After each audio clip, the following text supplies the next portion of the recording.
Ladies and gentlemen, it is great pleasure and privilege to welcome you all here. I think you can see that Third World Solidarity is properly represented in the Royal Borough of Kensington Chelsea Town Hall, because it is one of the richest boroughs in the world, and we are talking about the poor people of the world. So can I first of all welcome you all into this Mayor Parlour, and please do come many times, and I will be inviting you next year even more than I have invited you this year. We tried to do a lecture a couple of months back, but we couldn't achieve it because of the strike threat. But can I first of all ask you to stand silent for a few moments for people we are remembering after 100 years, the people, 1,500 people who were killed in Titanic 100 years ago on 10th of April.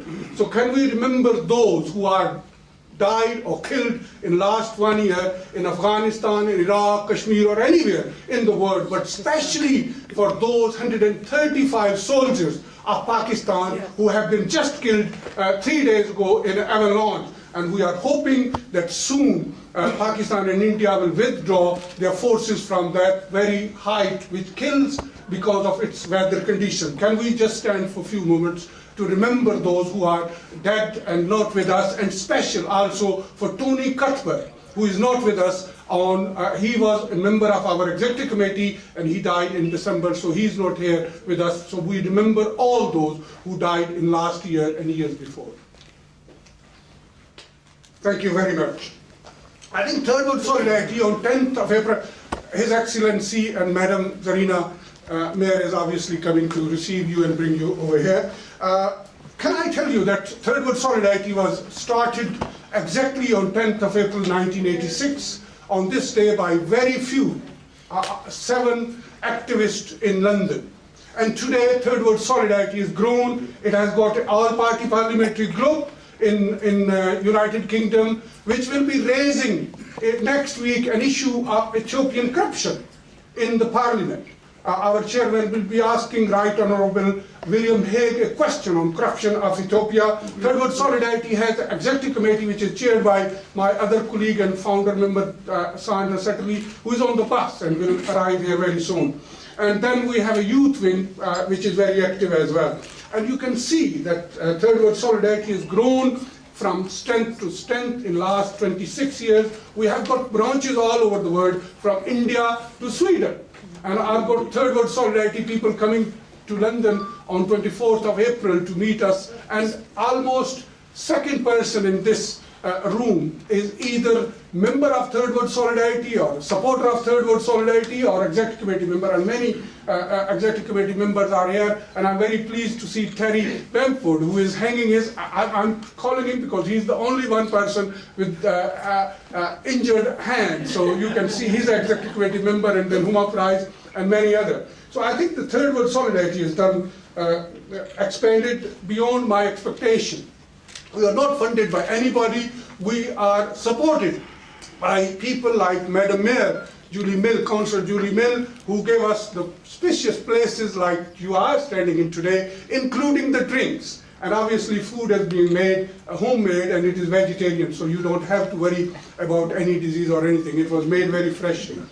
I think the biggest problem of today is that we are using other means than dialogue for solving the issues. Third World Solidarity's basic principle is that we should solve the issues of the world today, and there are many. We know, from Cuba to Afghanistan, from Iraq to Kashmir, from Palestine to Chechnya, there are many. Instead of ending with war or sanctions, we believe that on the table and sitting together and discussing the issues is a very good way forward, and that is our principle. And I think you can see peace, justice, tolerance, and democracy we are working for, and we hope that this century will bring this change, and we will have a different world which will be handed over by our children. And this room is represented by older generation of mine, my generation, and then younger generation, and even my granddaughter, Lara, is somewhere here. Can I ask her to come forward?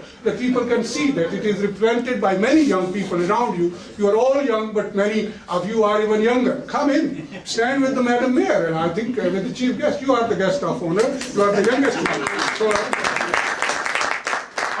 I think the young people of today have the resources, ability to solve the issues which we have given them. Our generation has created, and we know that we live in a very dangerous, very difficult world today, and we should try to give them a chance, the support, moral support to solve it. They have the resources, they have the ability, they just need the will to solve it. And I think I'm very pleased and I welcome the release of Aung San Suu Kyi and her election last week in Burma. I welcome the visit of Pope to Cuba. I welcome Dr. Rowan Williams' speech on Easter Sunday, in which he said the biggest issue of today, solving the issue of Palestine and Middle East. I think these are very, very welcoming and very positive message which we should do every day and every evening. And I'm very hopeful that we will concentrate not on building more weapons and more destructive things and investing in them, but investing in education, health, which is the biggest, I think, killer of today. Millions of people are dying every day because of hunger, other diseases. And I know in this room there are doctors, there are politicians, there are counselors, there are mothers, and I think we should learn it from mother, the love of humanity, how we should love. And I think I'm disappointed that today, last week there was an issue in Maldives when the elected president was overthrown, and I hope Her Excellency Dr. Farah will join us in a minute with Foreign Secretary, Minister of Maldives, and I was very displeased with also situation in Mali. I was very pleased that this week, actually on Sunday, President of Pakistan has visited India after many, many years, and we all welcome and thank him for doing this very courageous step and sitting with Prime Minister of India, because we all know that Kashmir is the flashpoint of two nuclear powers, and we will work with all those who are trying to resolve the issues through dialogue, through sitting together on a table, not in wars. Let's work against the war and let's work for dialogue. Thank you very much for coming.